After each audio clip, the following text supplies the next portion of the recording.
Now, the last couple of reviews on the channel have featured some pretty expensive Go Faster trail shoes. What with Nike's super overhyped Ultraflies at £230, and we've just recently uploaded our first impressions on the first ever New Balance carbon plated trail shoe, the Fuel Cell Supercomp Trail at £200. So I thought today's video we would try and focus on the other end of the spectrum and take a look at the all new Aurora TR from the Saucony brand. So I could literally buy 2 pairs of these for 1 pair of the New Balance trail shoes and still have, say, £10 left to spend on a nice comfortable pair of running socks. So I think with the crazy running shoe world at the moment, it's good to see brands still focusing on some more affordable trail running options. So let's get out on the trails and let's test out the Aurora TR.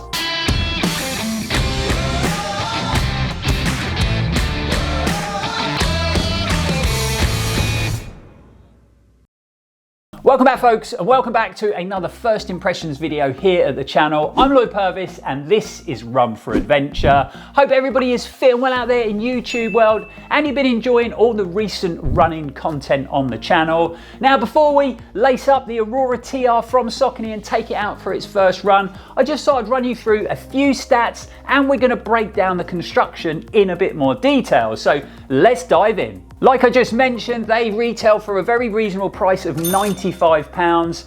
Funny how nowadays we're calling £95 for a pair of running shoes reasonable. I remember when that was quite expensive. How times have changed in the running shoe world over the last 4 or 5 years.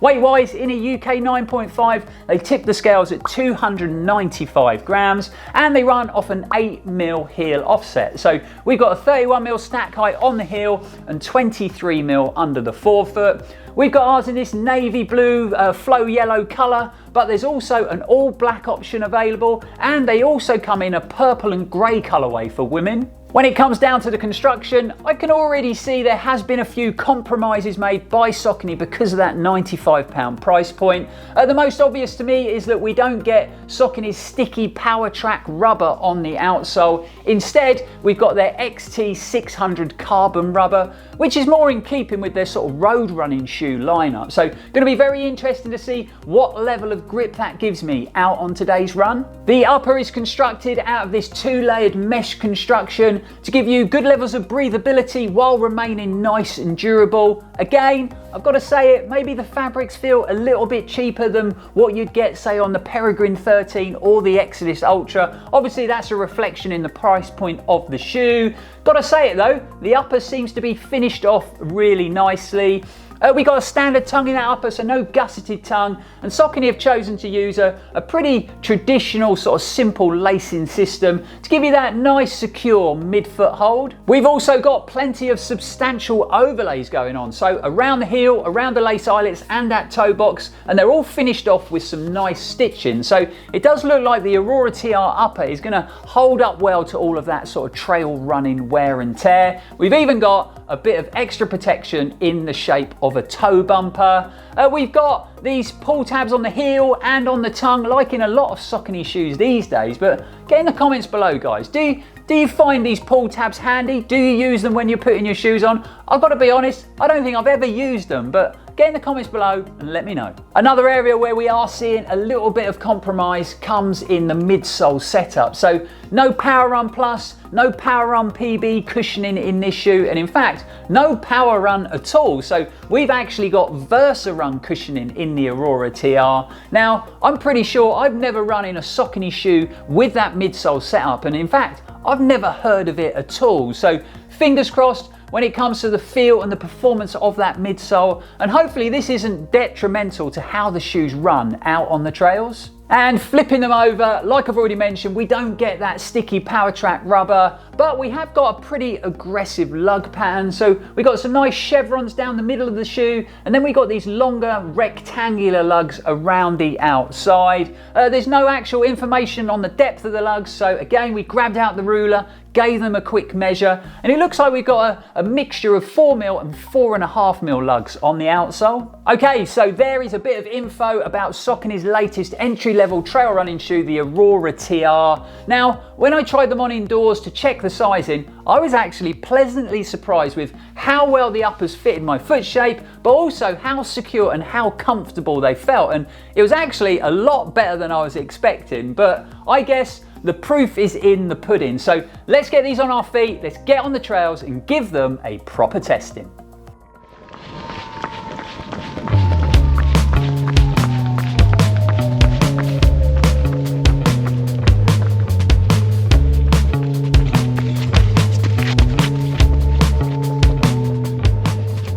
Okay, so we've made it to the head of the trail.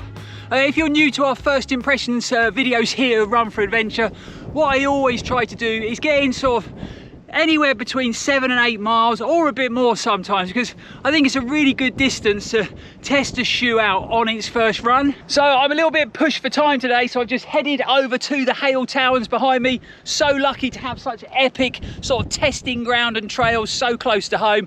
I've literally done a mile of tarmac and now I'm here. Speaking of that mile of tarmac, the shoe actually performed pretty good on it. I was a little bit dubious about that Versa Run cushioning in the midsole, but it felt pretty good on the road there. But I think the real test is going to be out on the Hale Towers. So let's get running and let's see how the AURA TR handles the trails.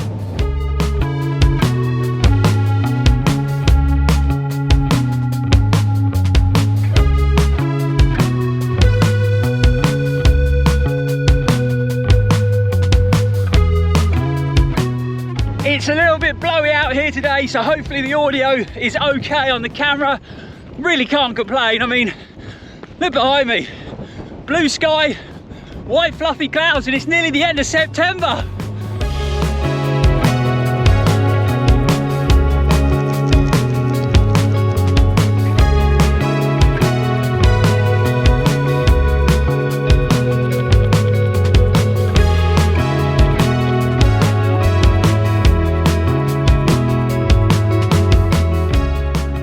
So out here on the Towers, we got this real sort of sharp, spiky grass, and it happens out here quite a lot.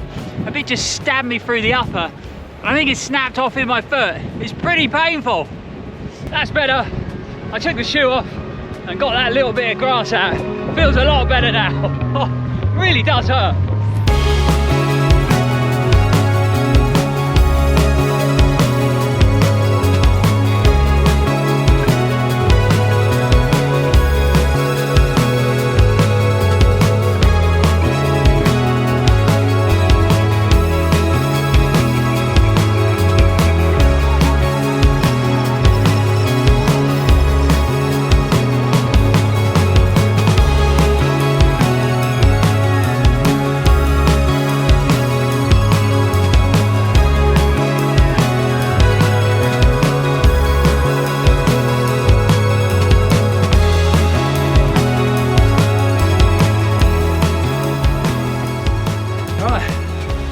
Coming this old ruin, try and shelter from the wind. It is blustery, but it is also gorgeous out here today. The Hale Towers and the sea looks amazing. Happy to say the run is going well. Firstly, body feels good. So if you've seen, we uploaded our first impressions on the New Balance carbon plate trail shoe, the Fuel Cell Super Comp Trail, earlier in the week. I ran that shoe. I felt pretty good running around Tiddy Woods. It was my first proper sort of run back since being ill. And then I went out on the Tuesday with the TNT boys, so a crew we run with on a Tuesday night, and my legs felt like concrete.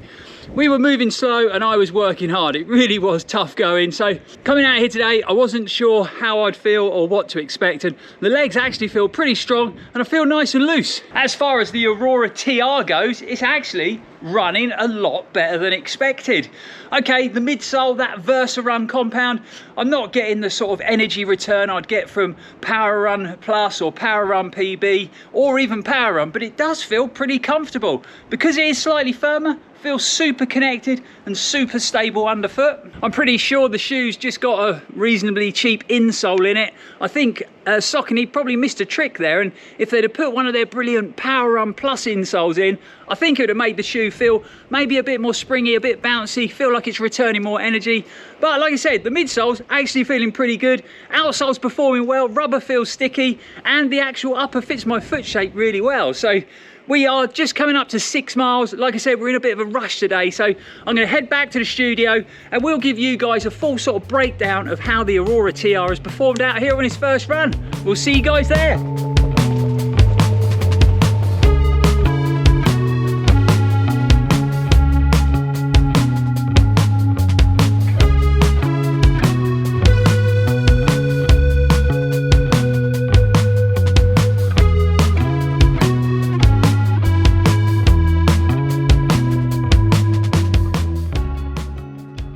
So we ended up doing 7.3 miles out there on the Towns today, and it was pretty busy. Bumped into a few runners, saw lots of walkers and people out there with the dogs, and I think they were just making the most of the glorious weather and sunshine before winter kicks in. I've got to say, I'm not a massive fan of that cold, wet, muddy time of year here in the UK, and I would take hot and sunny any day of the week. But let's get back to the shoes in question, and like I mentioned out on the run a couple of times, the Aurora TR actually performed better than I thought it was going to.